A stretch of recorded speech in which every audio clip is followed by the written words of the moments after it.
इस संसार में ऐसी कई खौफनाक कहानियां हैं जिसे सुनने के बाद हर कोई यही सोचता है कि आखिर ये सच है भी या नहीं। ऐसी कुछ कहानियां आपके लिए मैं लेकर आया हूँ, जिससे आप सुनेंगे तो आप भी जानेंगे एक नई दुनिया की अनसुनी कहानियां जो आज तक दुनिया के सामने शायद ही कभी आई हों। तो दोस्तों, वीडियो में आगे बढ़ने से पहले इस चैनल को सब्सक्राइब करना ना भूलें। अगर आप भी ऐसी वीडियोस में थोड़ी सी भी रुचि रखते हैं तो ये चैनल आपके लिए है।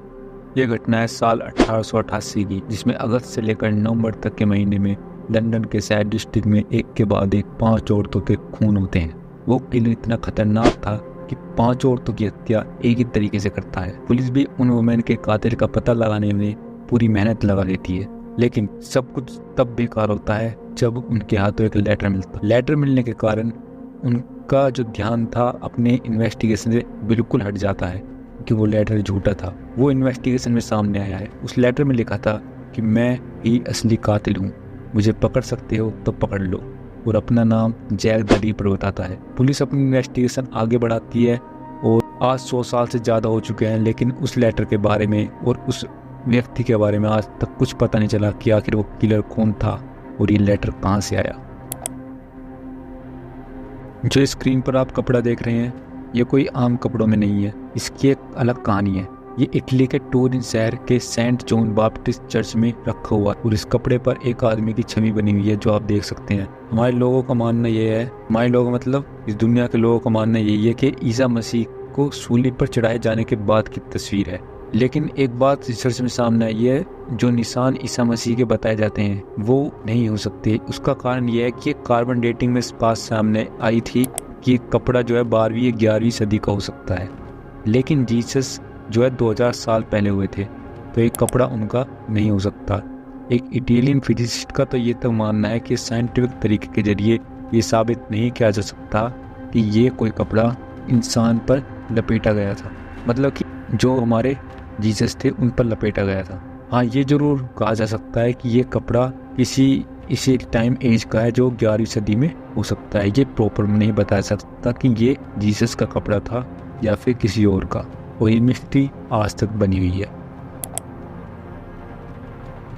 अगर कोई चीज़ बीच हवा में कहीं गायब हो जाए और उसका नामो निशान धरती पे कहीं भी ना हो तो हम यही सोचेंगे कि वो चीज़ किसी दूसरी दुनिया में तो नहीं गई। जी हाँ, एक मामला है अमेलिया नाम की लड़की का, जो अमेरिकन पायलट थी। अमेरिका की ऐसी पहली लड़की थी जिसने मन में बना लिया था कि उसे पूरी की पूरी दुनिया की हवाई सैर करनी है। बात है 1936 की, जब उसने इस प्लान को बनाया था, और जून 1937 में वो अपना सफ़र शुरू भी कर लेती है।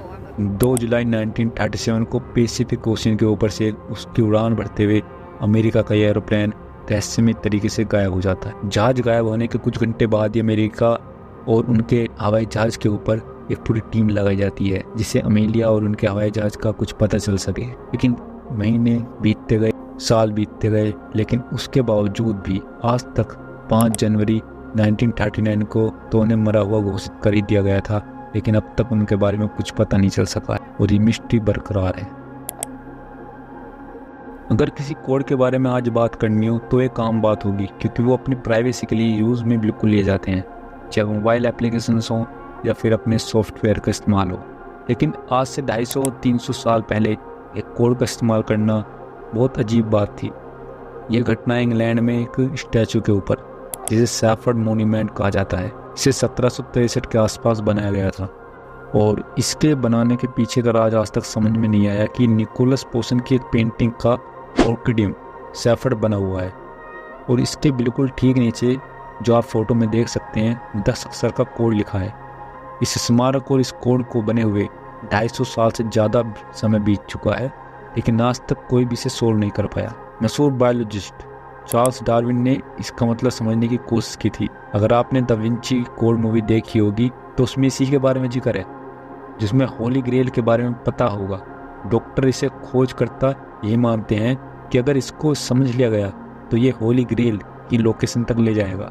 कुछ भी हो, 2 सदियां बीत जाने के बाद भी आज भी यह दुनिया का सबसे मशहूर कोड है, जिसे अब तक सोल्व डिकोड नहीं किया जा सकता, और शायद ही कभी हो। और ये जो होली ग्रेल है इसके पास ले जाएगा या नहीं ले जाएगा, इसके लिए आप मूवी देखनी चाहिए। थैंक्स फॉर वॉचिंग, और मिलते हैं किसी नई मजेदार वीडियोज़ के साथ। तब तक के लिए गुड बाय।